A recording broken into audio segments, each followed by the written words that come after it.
Ready to take your verdicts and jury selection to the next level? Jury consultant Harry Plotkin and trial lawyer Dan Kramer are your ticket to tipping the scales before trial begins. You're not just picking a jury, you're picking justice. Produced and powered by LawPods. All right. Welcome to another episode of Picking Justice. Very excited for this one. But Harry Plotkin, I got to ask, Hawaiian shirt in the wintertime, huh? Did you ever rock that back in the Northeast growing up? You know, I did. I remember the first time I went to the Macy's Day Parade when I was freshman year in college, and my aunts and uncles picked me up and I had flip-flops on. I'm just a California kid, so I don't really layer too much, but Yeah. It's looking good, dude. Looking good. Anyway, I'm really excited for today's episode. This attorney is someone I personally looked up to since I was brand new, even though I think she graduated 1 year before me. But I still look up to her. If I can ever be as smooth in a courtroom as she is, I will have been a success in my career. But we got the great Ibiere Seck here with us today. She is truly one of the greats out there, and she still has a long runway ahead of her, but she's basically swept every award out there. CAOC Street Fighter of the Year, she won Top 40 Under 40, Callow's Rising Star, National Bar Association's Nation's Best Advocate Award, numerous 7- and 8-figure verdicts. One of my favorites out there, Ibiere Seck. How you doing, Miss Seck? I'm doing well. How are you? It's good to see you. Doing great. And also a fantastic mother of two, is that right? That is true. And when this airs, you will be a immediate past president of Consumer Attorneys Association of Los Angeles, which she really has been a groundbreaking president. It's been amazing to watch her as a fellow board member do what she's done by leading the biggest plaintiffs bar organization. So how you feel about that? How you feel about your tenure? I feel good about it. I feel like it was a successful year. We did a lot of really good work. I had a really good time. And most importantly, I just had a great time interacting with our members. It gave me the opportunity to just get out there and, shake hands, hug people, and interact. A lot of speaking, a lot of traveling, but it was well worth it. I'm better because of it. Yeah, no, it was great seeing you, the way you interact with specifically with the judges out there, and seeing and being on the bench bar committee with you, really helping our members with how to deal with the judges and a lot of obstacles we have to overcome, like short jury selections, right, Harry Plotkin? yeah, that's a tough one. That's one that's happening more often than ever, and especially in LA. I feel like there's a lot of. I mean, I don't blame the judges. There's a ton of pressure on them to just resolve as many cases as they can and get it done super quickly, but sometimes it's like, is shaving off 2 minutes off a mini opening really going to make the trial, really any shorter? Like, not really, but that's a whole nother story. But I wanted to ask Ibiere a question. I always notice that most people, the president of the United States always gets all the blame or credit, if inflation is going or gas prices, and they're like, why isn't the president doing this? Like, do you take a lot of the credit for all the verdicts this year under your watch? I mean, I feel like you deserve a lot of it. Are all those kind of yours too? I wish. We'll see when the checks come exactly. in. That's when they'll know if I truly get credit. Until then, no, I let my colleagues take credit for their very hard work. But no, I will tell you, I'm astonished at some of the verdicts that I've seen in the last 2 years. I served on the Cala Trial Lawyer of the Year committee many times over the last 5 years, but last year I chaired it. And when I tell you the verdicts that we were seeing, I mean, multiple, dozens and dozens and dozens of 8-figure verdicts. We were seeing 9-figure verdicts 5 years ago, 10 years ago. That was unheard of. And so people have really mastered the art of trying cases, and I am so impressed. And I'm not talking about seasoned lawyers. I'm talking about very new lawyers, people who are just entering the profession, who are just having the courage to try cases. I mean, I'm in awe of it. And I love watching people in trial. I don't care if you've been practicing 50 years or 5 months. If you're picking a jury, I want to see it. And so I'm just really impressed, very proud of my colleagues. We're doing good work. We're serving the community.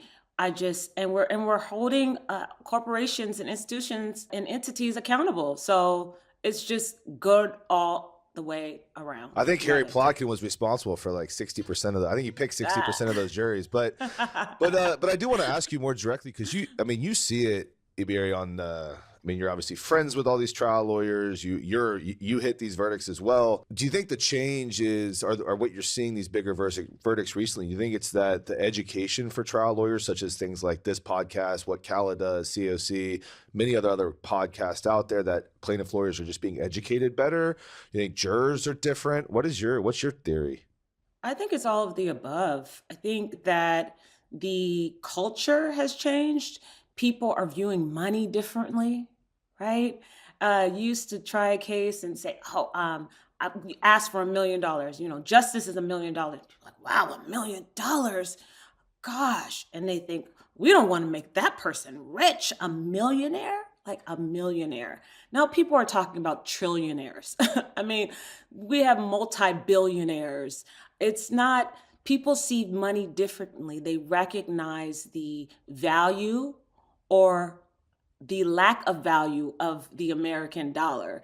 And they recognize that you also, in order to send a message, you need to hit people in the pocketbook.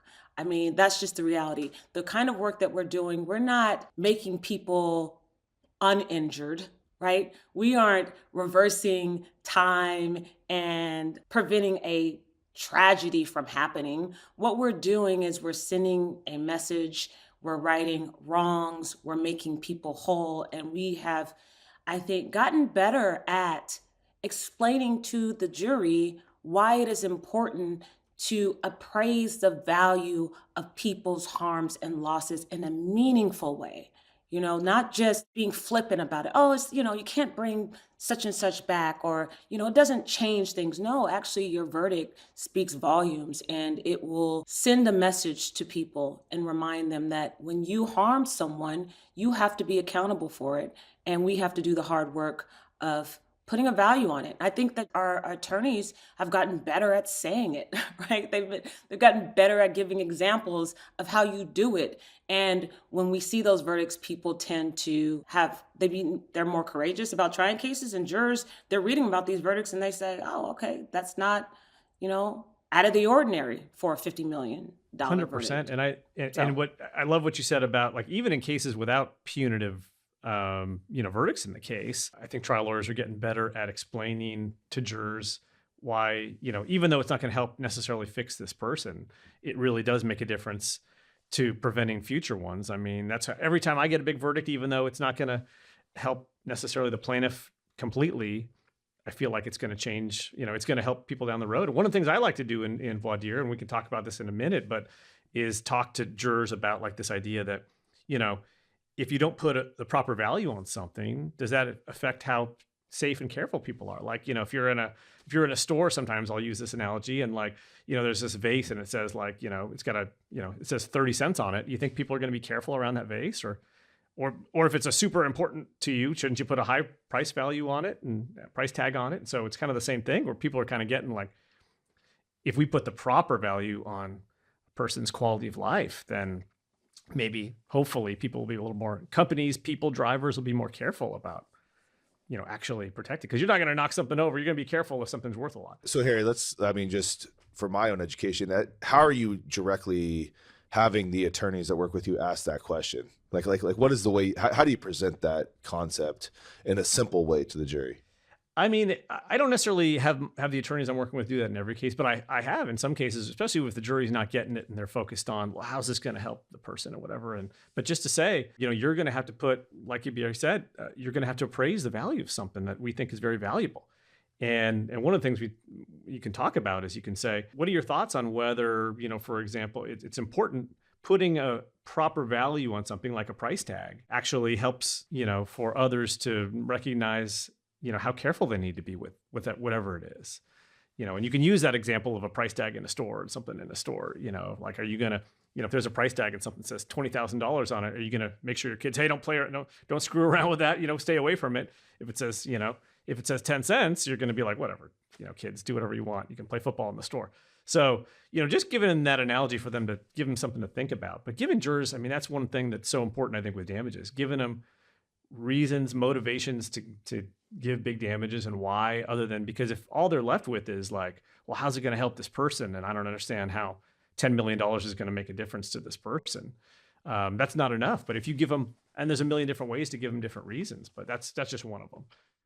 Especially if you don't have, sweet grandmother on the other side who admitted liability in a rear-end car crash. You're not sending a message to anyone there. Right. Right. I mean, that's a lot tougher. And then you really have to spend a lot of time. That's what I want to ask Ibiere about, talking about appraising the value of loss of quality of life in jury selection, I think. And so how do you do that, Ibiere? What's your kind of way to introduce, this concept in your jury selection, and like kind of when do you sequence it? Well, in jury selection, I think it's important to recognize that the jury is comprised of individuals, right? I mean, I'm stating the obvious, but I've seen people within our profession going into the jury selection process, treating it as if it's a body, like it's an entity, it's a single entity. I need this group to do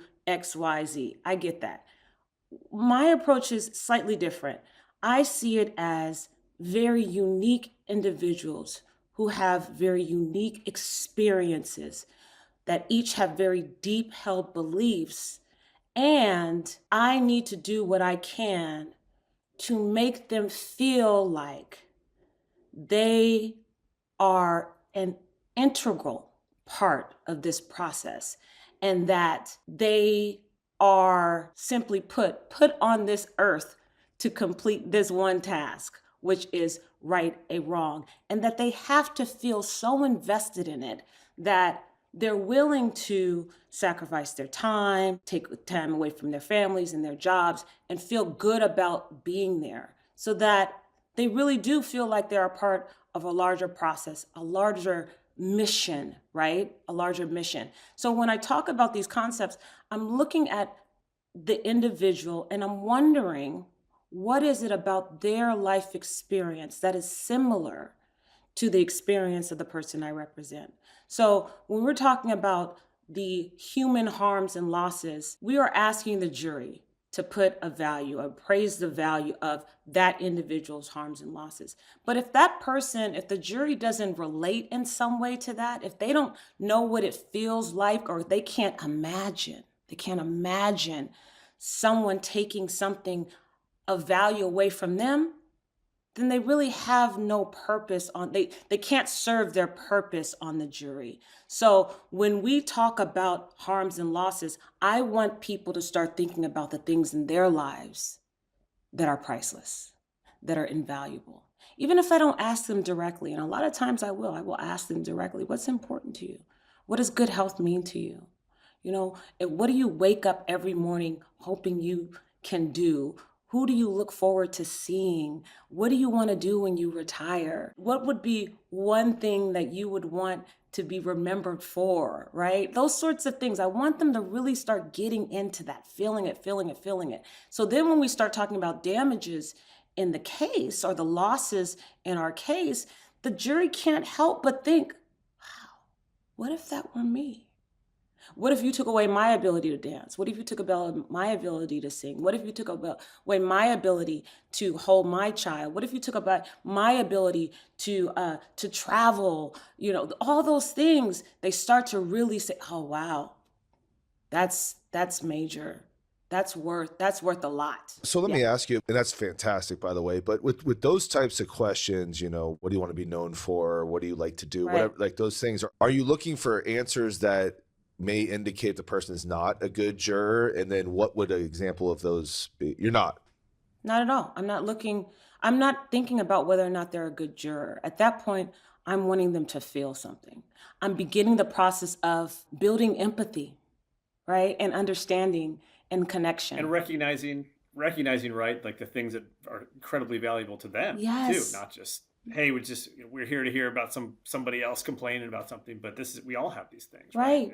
Right. Thinking about the value valuable things in their life. Right. But what it will tell me if someone says, "Oh, nothing. Oh, no, nothing. I don't look forward to anything. Oh, no, nothing Yeah. is important to me. I don't value anything." To me, that's easy. Well, yeah, probably not the right person for this jury because I want you to feel like what it feels like to lose something. I want you to empathize with my client. And that's it. So in that case, yes. And when are you doing that? When are you putting that into kind of your sequence of your jury selection? I mean, when are you introducing this idea? Well, sometimes things will come up during the jury selection where you might be asking a question. Have you ever been a caregiver?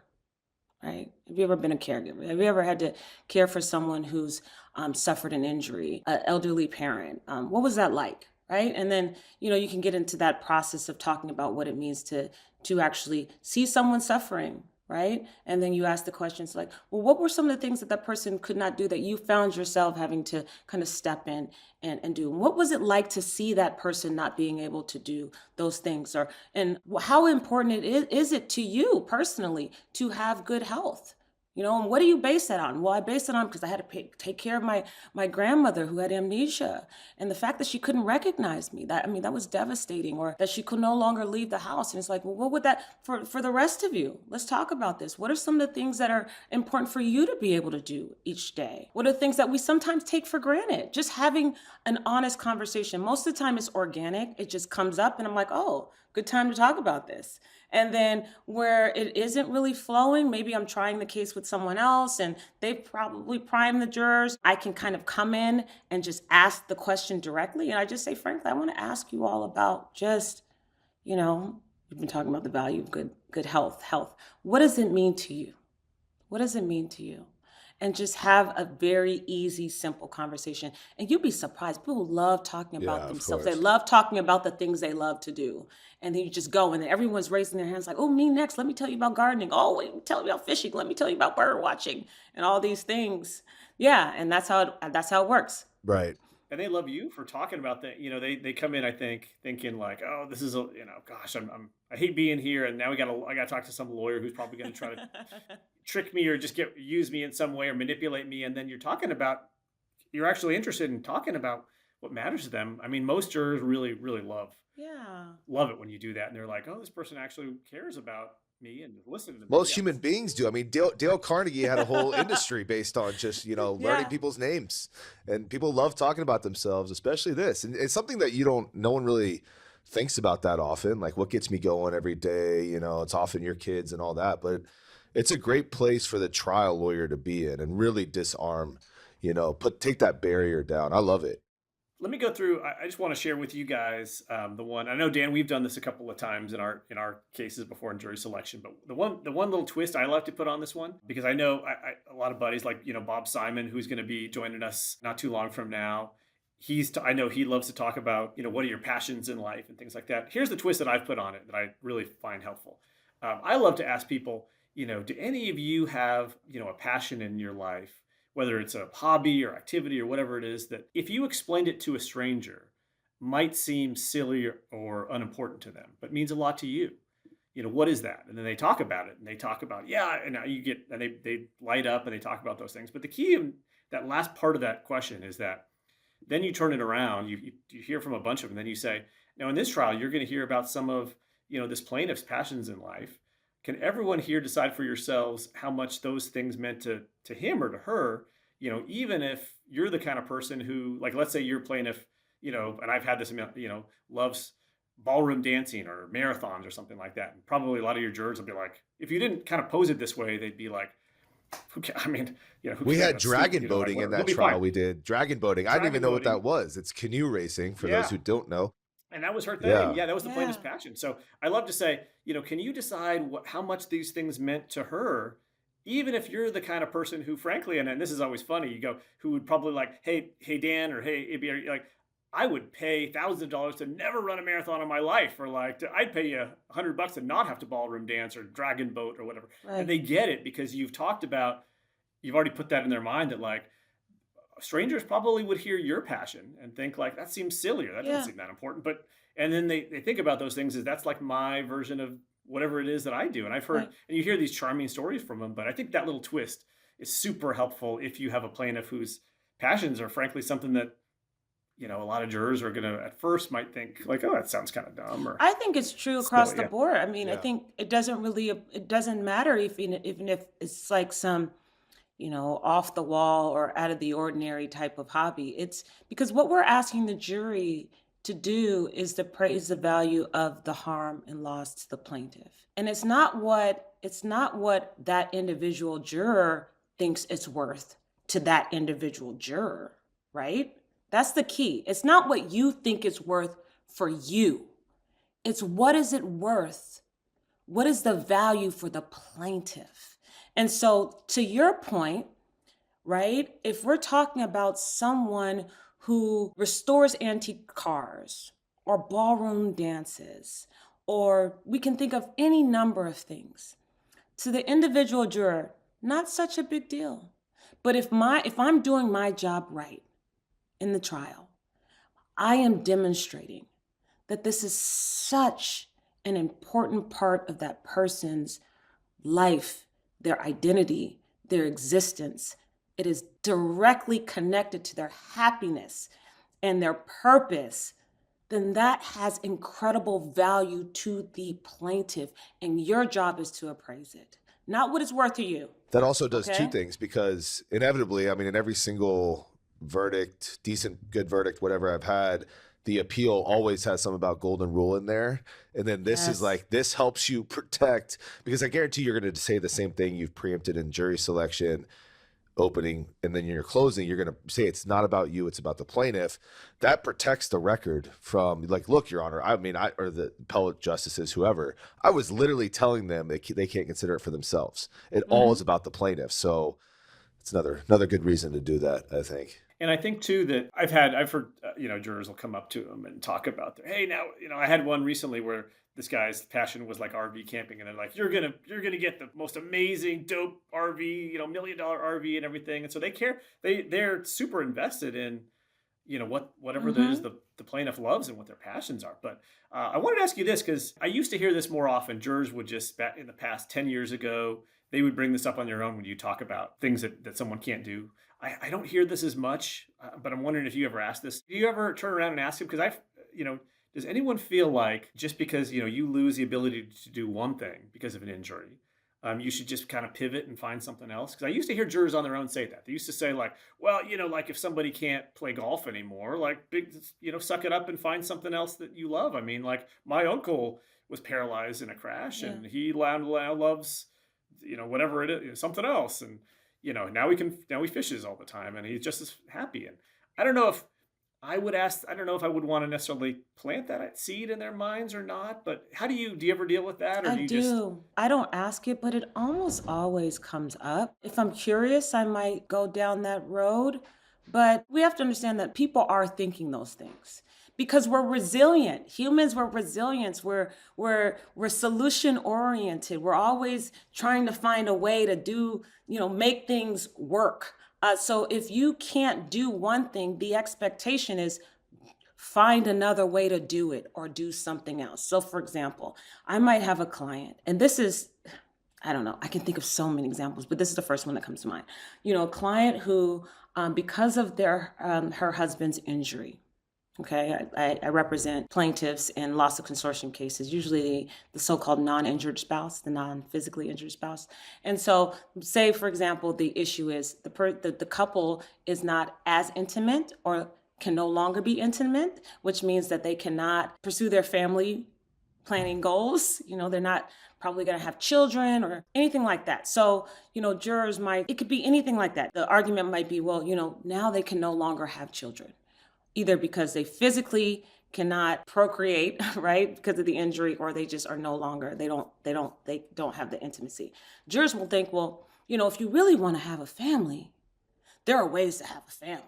You can adopt, there's surrogacy. They come up with all sorts of things. And I have to anticipate that. And so oftentimes I get ahead of that. Before they can start giving me other examples of how you can achieve a family, I'm thinking about, let's talk about what it means for this couple to have a family together in the traditional way and be able to say that this is my child that I conceived with my husband, my wife, and look at that child and know that they had a healthy journey into this world, all those things, and they're coming into the world that's, with parents that are healthy and happy, and that's being taken away from them. I have to build it up. I have to build it up. So for this purpose and this purpose alone, that there is no alternative that will come close to the original plan. No alternative that will come close to what you believe was part of your destiny. And now you have been robbed. You have been robbed. Do you know what it feels like to be robbed, for someone to snatch something from you, right? Or to thrust something on you that you never expected and in no way deserved. I want the jury to feel outraged and not even talk about an alternate or alternative. It doesn't count. Nothing comes close.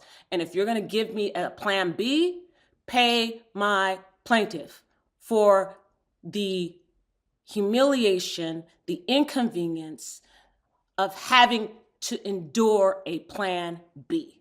Does that make sense? Yeah. So, but how are you doing that? You're obviously not saying all this in jury selection. So what do you? Oh, I'm not saying it in jury Right. selection, but I'm thinking it. And so I am prepping them. I am priming them. So I'm talking about what it means to them to be able to have a goal, right? Have a goal. We can just talk big picture generally, because really these concepts, and Harry knows this, we're introducing these concepts into jury selection, these ideas, these hypotheticals, into jury selection, so that we can then argue them effectively in closing arguments. Remember when we talked about jury selection, right? So in terms of like the alternatives, as Harry laid it out, like, why can't you do X, Y, Z? Right? That might come up. And I would say, well, what do you think about, like, if someone can't have children, just adopt.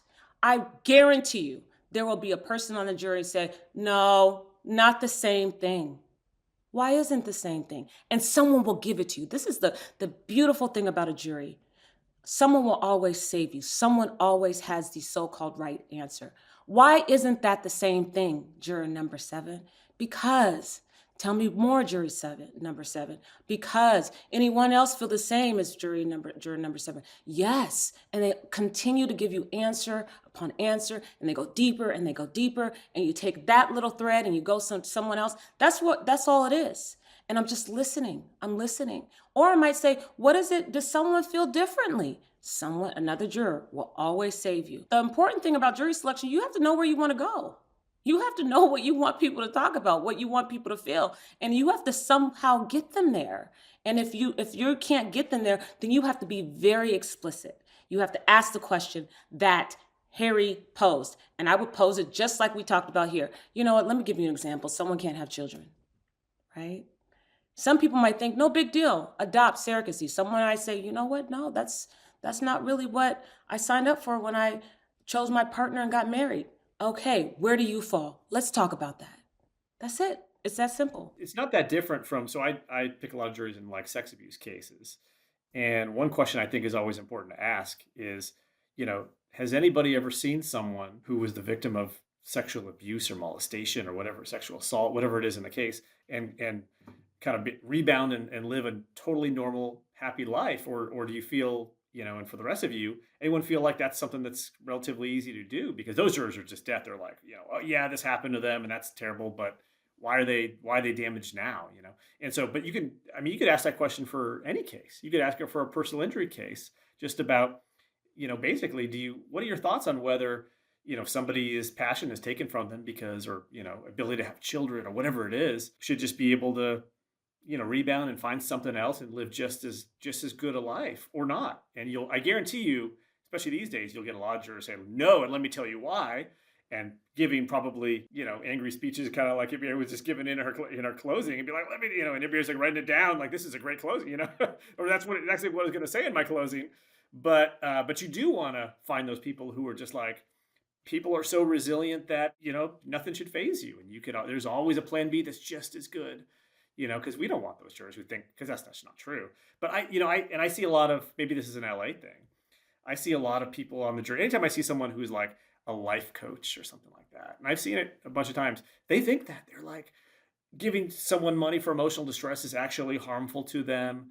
And somebody can get over, there's nothing you can't get over and just be just as happy and strong, and like, if you think that way, you're not going to give any money, and you think you're going to be doing the plaintiff a gift by giving them nothing for future. But that's how they feel. But other people feel that. You don't have to be a life coach to feel that way. But that's a great, line of questioning and inviting them to tell you whether you agree or not. Do you agree or not with that feeling like you could just bounce back from anything? Or do you think, no, not really? But there's nothing wrong from hearing from those jurors who are good for you, because the defense is going to be hearing from a lot. It's not like it's going to be one or two people and the defense can just strike them all, right? Right. I mean, when you're asking those questions, is it usually just one or two people, or is it like one or two, and then you pivot to find out who feels the opposite? Try to find. Yeah, and then sometimes it's a really important issue in the case because, usually, you have your kind of can't get over issues, those issues in the case that are like critical. I think they're deal breakers for the case. It's like either it's an issue that you need jurors to really understand. I will go through each juror. I will say, this is important. So I want to hear from each of you. We're going to take our time. It's really important. I want to hear from each of you. And we'll go down the list or go down the row. The same when we're talking about, just your hobbies. I want to hear from each of them. I want them all kind of thinking about those things. I don't do that for every question. It's just those really important issues because I do want to know where people stand. Yeah. And that way, right, the defense can't strike. They're like, okay, if we're going to strike everybody who, kind of agreed with Ms. Seck, that's like, 19 of them. So good luck getting rid of all those folks. It's not like it. So you don't just talk to just one or two people just to kind of get other jurors thinking. You talk to all of them. I talk to all of them. them. I agree. I think lawyers, that's one thing that lawyers, one of the things that they don't do enough is talk to at least on whatever question you think is really important, talk to all of them. Don't just talk to one or two people, and don't have anybody in there that you haven't heard something from that's important. Yeah. I'm interested in how you say you got to have your plan, right? So what's your approach? You come into a case, you have a case that you've had for a while, you're gearing up, you're 2 weeks away or whatever. Just what is your system? Because every attorney has their own system on how you prep your jury selection. What is your method? Because I'm coming into cases on the eve of trial now. I'm not litigating cases. I'm trying cases with other firms. So is that kind of 100% your practice now? 100% my practice. I do not, if you came into my office in downtown LA. You don't have form logs sitting out that you've been working on all night? No, not a single case. God, you're lucky. So those days are gone. Not to say I won't, revisit that at some point, but right now I'm having a ton of fun just trying cases. And so I don't have the benefit of living with the cases for years and really like focus grouping and thinking about it. Really, what my process is when I hear the facts of the case, what emotion does it stir up? What do I feel? What issue is glaring, right? What are the red flags? Setting aside what my colleague might think about it, I'm thinking, when I hear those facts, this troubles me. And I'm going to tell you why. And then that's my jury selection. My jury selection is, what are the issues that are central to this case? The things that when you hear it for the first time, that elevator pitch, that mini opening, that you know the jurors are gonna go, and you can't wait until closing argument to convince them otherwise. Like, you've got to deal with it head on. That is my jury selection. Well, sorry, I just wanted, I love hearing how they exactly break it down. So case comes in, attorney calls, you say, hey, Ibi, I need you to. Give me a fact pattern, Daniel. I don't know. Anything Harry, you like, throw something on me. Throw anything out me, anything. Right. Make it crazy, all right, cool. Whatever. I'll do what I got coming up. Right, okay. Yeah. Go ahead, Harry, you do it. Oh, look at you two. You're so excited. You're so excited. I know this is, I love it. This is free Ibiere advice we're getting here without having to pay it. I love it. Right. How about let's do a loss of consortium, because I know you're better than anyone in the country at that. Some wife of a person who was smashed into by a truck driver who fell asleep because the trucking company was pushing him to make a delivery and he skipped one of his required breaks or something like that, and she's, and the husband, there's a lot of things he just can't do chores around the house. Dude. Can't do the things. I know, come on. You want a hard one? That's not a hard one. All right, go ahead, Ibiere. Let's see it. So anyway, that case comes to you. The attorney, the referring attorney or co-counseling attorney says, here are the facts. you're just sitting with those facts and you're already thinking, okay, what are the... Oh, let me throw the curveball in there. Okay. This is a couple that is like 78 years old. Obviously, they already have kids. They already have grandkids, and he was already at an age where, like, how much could he physically do? I mean, it's like activities. You're going to say they can't do the things they love. He can't help around the house. But on the other hand, you have probably jurors who are going to be like, he was already 78 years old. It's not and because Ibiere likes bad fact, and he was on meth at the time. And it was in meth. Yeah. Yeah. Wow, you guys, 70-year-old couple, man is on meth. Yeah. That's it. Wow. Okay. So that's there for you, and you're Okay. prepping your jury selection. What do you do? Yeah. How do you do it? So I look at those issues. I look at, first of all, I'm looking at the plaintiff. What is it about the plaintiff that is what I like to call flawed? What about them, would a juror think, I'm not really a fan of? So of course the easy ones are drugs and alcohol. Anytime you have a plaintiff that was under the influence of any substance, that's an issue you need to address. Anytime your plaintiff is breaking a law, no matter how minor, an infraction, it doesn't matter. If they are not pristine and perfect, you need to address it. If you have a plaintiff that is terribly injured but didn't treat, and I have my colleagues say this all, oh, it's okay, they worked through the pain or they eventually got treatment or they couldn't, all these excuses, it's like, I have to address that. I mean, I'm thinking how our cynical person would think, or in my life, my family members, like, Evie, why do you do this kind of work? Like, this is what's wrong with your case. So I'm thinking about those facts. I'm thinking about what is it about it. I just, you all, we do this for a living, and we drink the Kool-Aid. I don't drink Kool-Aid. I make it my job not to drink the Kool-Aid. I'm looking for, what is the average person gonna think about me, you, the client? And then I'm thinking about, what are the reasons why a potential juror would get a defendant a pass? Give him a pass. So you're talking about truck driving example. What about the truck driver makes the truck driver empathetic? What about the truck driver could a juror also see themselves doing as well? Right? So you talk about medical malpractice cases involving poor treatment in a hospital. Do you know how sympathetic jurors are to nurses? Do you know how sympathetic jurors are to teachers? Do you know how sympathetic jurors are to young, inexperienced drivers or elderly drivers? Or come on, there's all sorts of reasons. I have to think about not only what is it that I am concerned about with regard to my plaintiff, but what is it that I really like about the defendant? Because in our line of work, we have to find a way not to villainize, but we have to really expose the defendant and show the jury that they had choices. People have choices, and that they intentionally made the wrong choice. Jurors do not forgive people who lie, who cheat, who steal, even if the jury pool is full of people who lie, cheat, and steal, because they judge other people. They judge us harshly. I love that. I mean, I really love that approach. It's like your initial approach is, what are the things I may love about the defendant? And then figure that out, and then that's how you kind of start.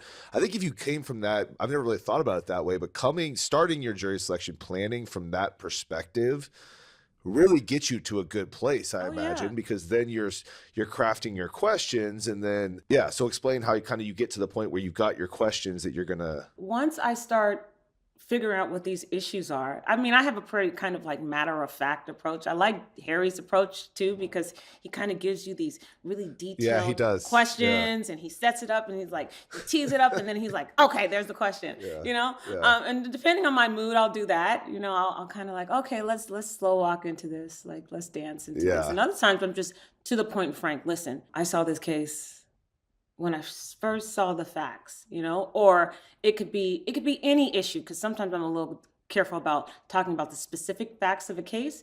But if the issue is a nurse, who is caring for someone in a hospital and she makes a mistake. Say, we have we're talking about people who have to take on jobs that are challenging. They're under a lot of pressure, and they're doing their best. They're doing their best. I want to talk to you about, do we give people passes, when they're simply doing their best? Something like that. Do you say we, or does anyone feel like? Always. No, I say we. Okay. I'm part of this. Explain I'm that. part of this. I'm part of we. Okay. I'm part of the jury. We're talking. We're all on the same page. We're having the conversation. We are part of the same community. We're thinking, we might have different experiences, but we as a people, as a society, as a community, we're together in this. So I'm a part of it. I might not be able to tell you explicitly how I feel, but don't we all agree? Yeah.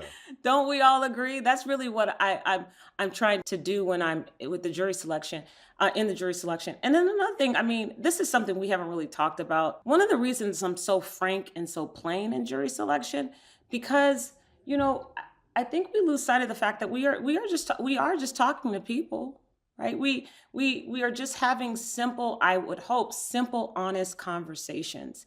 And when I'm thinking about my jurors, I'm thinking about, if we're in my living room, we're sitting together on the couch, either you next to me or you across from me, how would I talk to you? How would I want you to talk to me? And really just focusing on that.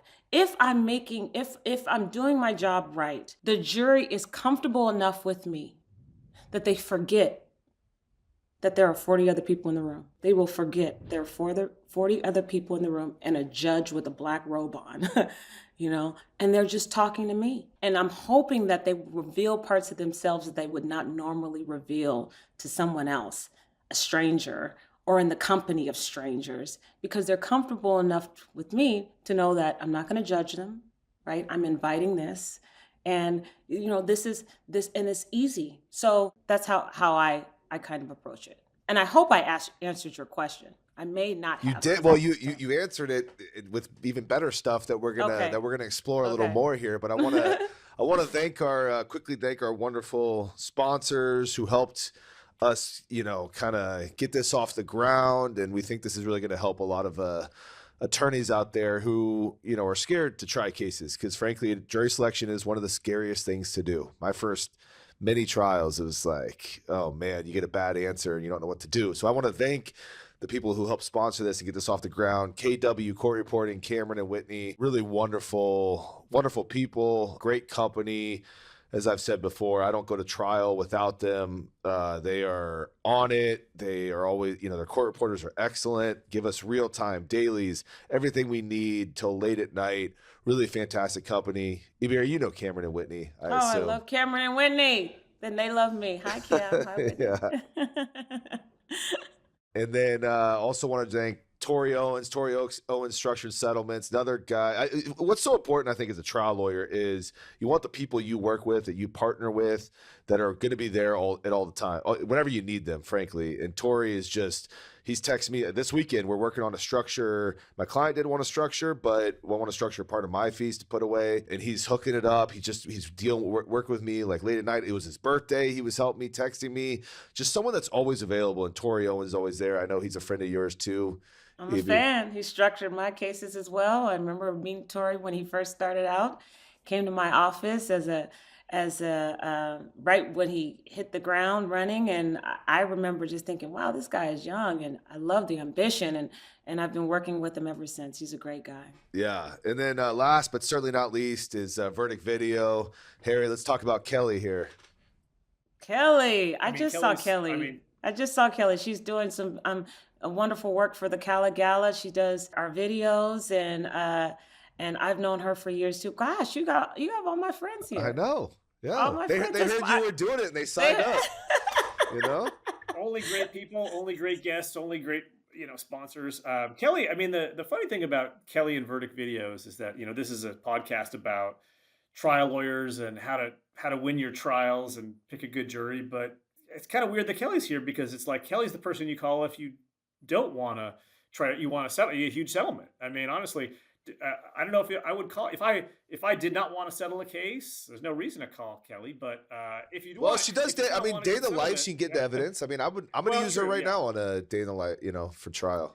That's true. I mean, I'm half joking about it, but I mean, because the point I'm making is that her settlement documentaries that she does are so compelling and incredible and professionally done that I just can't imagine an insurance adjuster watching that, or some in-house defense counsel watching one of her settlement documentaries and thinking that they have any shot at winning these cases, because she just makes these incredible settlement documentaries that increase the value of your settlements by 10 times easily. And so it's dangerous, though. I mean, like, if you don't want to settle a case, I mean, don't get someone as good as Kelly, get someone terrible.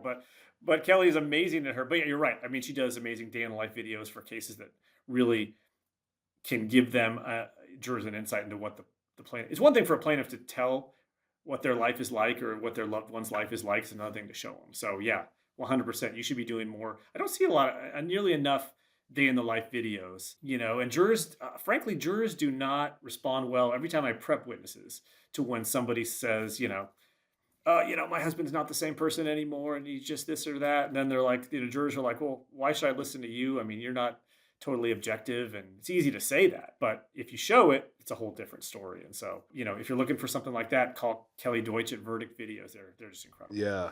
So on that, Ibiere, I want to kind of talk about, I mean, you're very smooth, extremely charismatic in the courtroom. You could tell. I've seen you, I've spoken on panels with you. It's really inspiring. Were you always this good, or like in your first few trials? For the rest of us, give us some hope that we can, get to your level. But I mean, what are some of the things you used to do different that you're like, I don't do that anymore, that you've kind of just really evolved? So I used to be long-winded. I used to talk about myself if I could. I was more interested in getting my point across than I was hearing the perspectives of the jurors. And I see this, it's a very common thing in our profession. People just wanting to talk and talk and talk and not enough listening. I shifted many, many years ago to a place where I really am just interested in hearing what my jurors have to say, first and foremost, and then trying to discover or pull out or tease out what it is that they don't want to say. So I am listening now from a place of curiosity. I don't have an agenda. That's the difference. I don't have an agenda. I think the reason I was talking so much is because I was trying to persuade or convince. I was trying my case. Now it really is about understanding the jurors and what they think. I also was very judgmental. Yeah. I mean, we do this. Bad juror, good juror. Bad person, good person. Democrat, Republican. Black, white. Man, woman, engineer. I was just going to say that, engineer, school teacher, it's a nurse. Yeah. I was so caught up in that.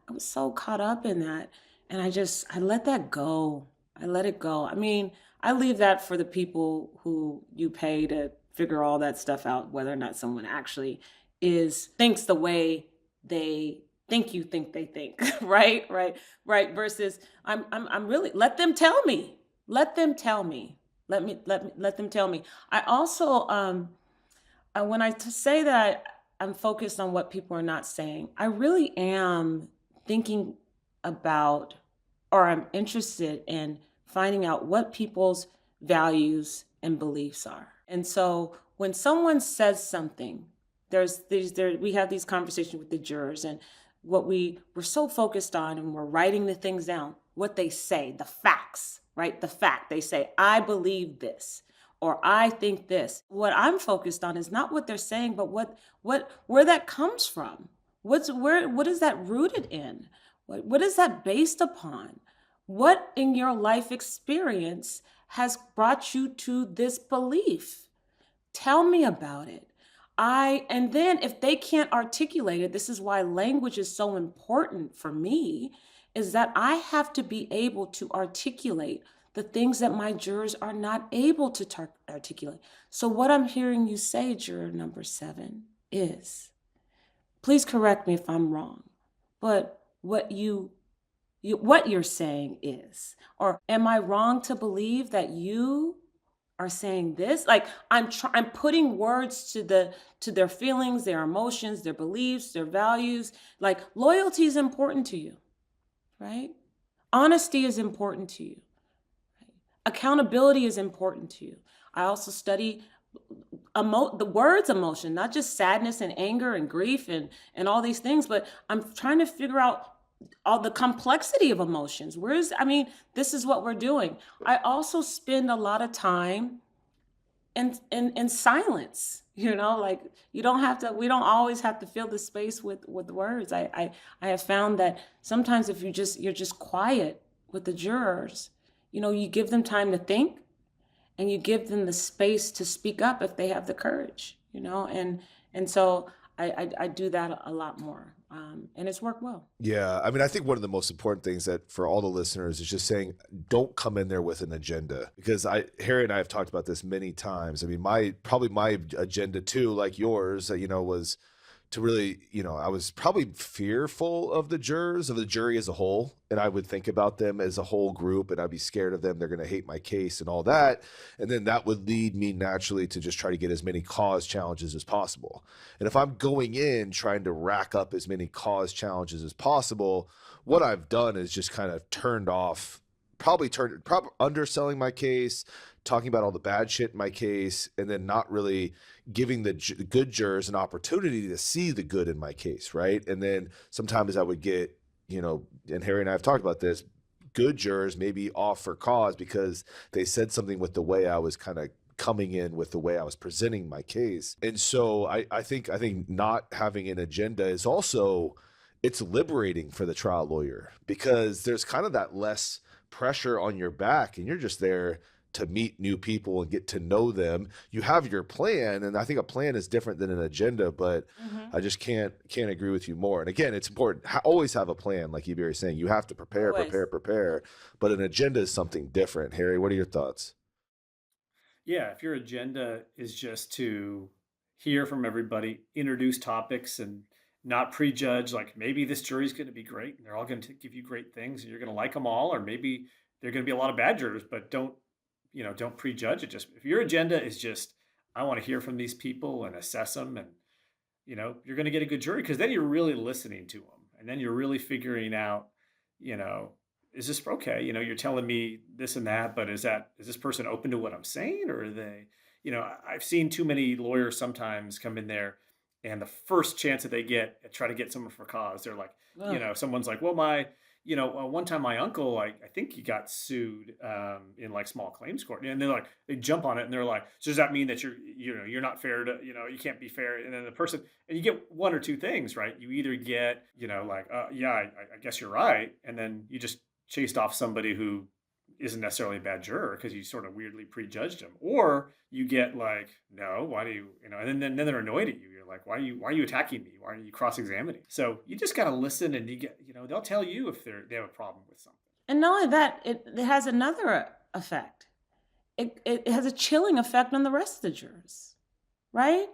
It has a chilling effect. They're thinking, oh my gosh, if I say something, what if I feel the same way? I don't want to, I'm here to jump on the things you say, and as soon as I say something, this lawyer is just, I've seen her do it 2 or 3 or 4 times now. Just somebody speaks up, and then now it's cross-examination time. Right. Yeah, and that's, as opposed to someone who's listening and interested in what they have to say and not pushing them one way or another. And like, I love what Ibiere said, which was, when you're telling them like, is this kind of how you feel? And not putting words in their mouth in a pushy way. They're like, yeah, you're listening to me. I appreciate that. They like that you're listening. And if they say, no, actually, that's not really how I feel, as long as you're not like, but how can you, and I've seen defense lawyers mostly say this, but how can you say you're not fair? How can you say you'd be objective if you just said that? Like, they literally are yelling at them. If you're just going, my mistake, tell me more about it, then you're just showing everybody on the jury, I'm not here to attack you. I just, I'm listening to what you're saying and I'm interested in your thoughts, and I'm not going to judge you or attack you. The last thing you want to ever do is judge, even to give any impression that you're judging anybody, no matter what they're saying. So what's interesting too about this jury selection, this art, the science and art of it, because it's both, right? Is that there are so many different styles and so many different approaches, and I'm sure you all are gonna see this and experience this as you're kind of talking to all of your guests over the next few weeks. But you can't pick a good jury. Being very methodical and scientific. Absolutely, you can do it. The odds are you can get it done, and you might get a jury. I say it's 50-50, basically, depending on the jury pool. I don't want to take that chance, right? I want the best possible opportunity to put together a jury that is going to come back with a verdict that is fair, that is right and exact for my client, that is justice. And that whatever I can do to get them there, beginning at jury selection, I'm going to do it. And so my approach isn't necessarily scientific, it's very artful. And I have to think of it more as an exercise in some ways, like of conversation, and also of, this might be a little bit unconventional, but of meditation, and of acceptance and of forgiveness and of understanding. I literally take that approach. And an example of this is, and I've seen a lot of people try juries, and you'd be surprised just the energy of the trial lawyer can change the entire dynamic in the room. If they're aggressive, if they're judgmental, if they're argumentative, if they're manipulative, you can see something happening on that jury. It's going to be really hard to get a good jury versus someone coming in and being very much open and understanding. And even if you can't say it like, "Hi, I'm here to be open and understanding," but they sense it. If you ever walked into a room and you come in with bad energy and all of a sudden people are like, "Ooh, she's off-putting." And they're because your energy is wrong, their energy is wrong. So I have to go into the space with the right energy. I have mantras that I'm saying to myself. I am seeing every person as an individual. I'm looking them in their eye, and I'm saying silently that I want to be close to you. Like, I want to connect with you. I'm going to invite you to have a conversation. Please accept the invitation. Please accept the invitation. And you will be surprised how transformative that is. People sense it. And that is why when people see me during jury selection, like, gosh, how does she do that? How does she do it? It's because I think that's the energy that I come with. And I truly am. I'm coming from a place of curiosity. I truly am. So what are your mantras? Can you tell us? Are they private? Oh no, they're not private. I'm not a gatekeeper. I'm not a gatekeeper, Daniel Kramer. I want some mantras. I need some new mantras. So, well, this is interesting, and it's more or less like a way of life, and just how I've kind of just moving through the world. These, it's just the way I see things.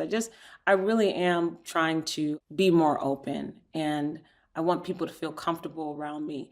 And so there is a prayer that, or a mantra that I think some folks are familiar with. It's a Hawaiian traditional Hawaiian practice, and it's called Ho'oponopono. I pronounce it sometimes incorrectly. And it really is just a few words. It doesn't involve a ton, but I say it to myself, and it's essentially, I'm sorry. Please forgive me. Thank you. And I love you. Right? And when I'm looking at my jurors, I'm saying that to myself and to them. It's my eyes, it's my energy, it's how I move, it's my gestures, it's my tone. It is literally, I'm sorry, please forgive me, thank you, and I love you. And wait, that's just basically what I tell my wife almost every day. So and she's still with you, and she gave you a couple babies, so it works. So I know this mantra. Sounds very familiar. It does. But, when we're talking about your conversations with people, what gets people to open up? Yeah. It's just genuine kindness and openness.